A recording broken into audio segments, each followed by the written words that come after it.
Садыр Жапаровдун эжесин 10 жылга кесүү боюнча соттун чечими жокко чыкты. Президент Садыр Жапаровдун бир тууган эжеси Райкүл Жапаровага чыккан өкүм жокко чыгарылды. Бул тууралуу башкы прокуратуранын эл аралык башкармалыгынын жетекчиси Аселбек Ахматов билдирди. Анын айтымында жогорку сот президенттин эжесине карата чыккан райондук жана шаардык соттун чечимдерин жокко чыгарган. Ошондой эле ишти кайра башынан тергөө үчүн материалдар Финполго жиберилген.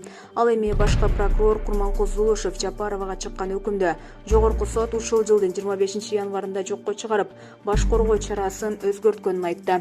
Эгер өкүм жокко чыгарылган болсо, аны экстрадициялоо боюнча сурам жөнөтүүгө негиз жок болуп калат. Демек, анын күнөөсү алынды, Кыргызстанга эркин келе берсе болот, деди Зулушев. Райкүл Жапарова Ысык көл инвестициялык банкынын башкармалыгынын төрайымы болгон.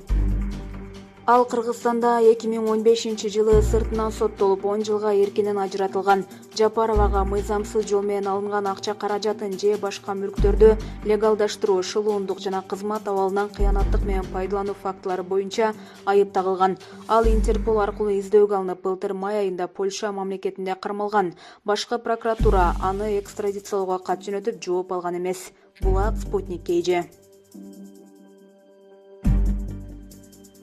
Медет Садыркуловдун кызы эсеп палатасынын жетекчисинин милдетин аткарат. Айжан Садыркулова эсеп палатасынын жетекчисинин милдетин аткарат.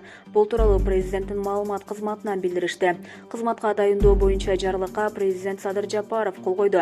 Садыркулова эсеп палатасындагы аудитордук ыйгарым укуктары аяктаганга чейин жетекчинин милдетин аткарат. Ал 2016 жылдын апрель айында 5 жылдык мөөнөткө аудитор болуп дайындалган. Айжан Садыркулова 2009 жылы киши колдуу болгон Медет Садыркуловдун кызы. Атасы президенттин администрациясынын жетекчиси болгон. Эсеп палатасынын төрагалык кызматы Улукбек Марипов премьер-министр болуп кеткенден кийин бош турган болчу. Булак Спутник KG. Прокуратура Жумалиевдин балдарын кайра камоо боюнча сотко сунуш берди. Прокуратура тарабынан жогорку кеңештин депутаты Кубанычбек Жумалиевдин балдарын кайра камоо боюнча Бишкек шаардык сотуна сунуш берилди. Бул тууралуу башкы прокурор Курманкул Зулушев маалымат жыйынында билдирди. Белгилей кетсек, Финпол Жумалиевдин 2 уулун алдамчылыкка айыптап кармаган. Бирок 1-май райондук соту баш коргоо чарасын тандап, үй камагына чыгарган болчу. Жумалиевдин балдарын камакка алуу боюнча жогорку инстанцияга сунуш келтирдик. Шаардык сот чечим чыгаргандан кийин 1-май райондук сот чыгарган чечимдин мыйзамдуулугун карайбыз, деди башкы прокурор. Ошондой эле ал Финполдо Жумалиевдин бир нече кылмыш иштери болгонун, бирок 2 айдан бери эч кандай иш жүрбөй, далилдер аныкталбагандыктан материалдарды УКМКга өткөрүп бергенин кошумчалады. Атайын кызмат өзү дагы жаңы кылмыштарын таап чыгып камаганын белгиледи. Булак Спутник KG. Башкы прокурор Зулушев бир бахиланы 150 сомго саткан компаниянын атын атады. Пандемия маалында бир бахиланы 150 сомдон фарватер деп аталган жоопкерчилиги чектелген коому сатып алып келип берген. Бул туурасында башкы прокурор Курманкул Зулушев 2020 жылдагы прокуратуранын иши тууралуу айтып берген маалымат жыйында билдирди. Анда Спутник Кыргызстан агенттигинин кабарчысы жеке коргонуучу каражаттарды кайсы компания жогорулатылган баада сатып алганын сурады. Азыр 5 миллион сомдон ашык зыян келтирилгени аныкталды. Эгер тергөө сапаттуу жүргүзүлсө, сумма мындан дагы көбөйүшү мүмкүн. Учурда Саламаттык сактоо министрлигинин алдындагы департаменттин бир нече кызмат адамдары тергелип жатат.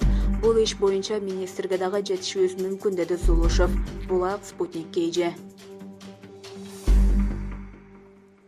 Зулушев: экс-президент Жээнбеков сотко көрсөтмө бергени келиши керек.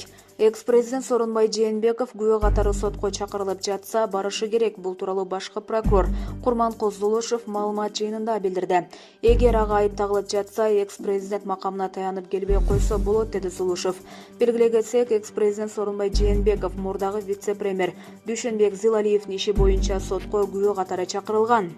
Ал эми Сооронбай Жээнбеков 2 февраль күнү Кыргызстандан Түркияга учуп кеткен. Андан ары Сауд Аравиясына умрага бара турганы айтылган болчу. Булак Спутник KG.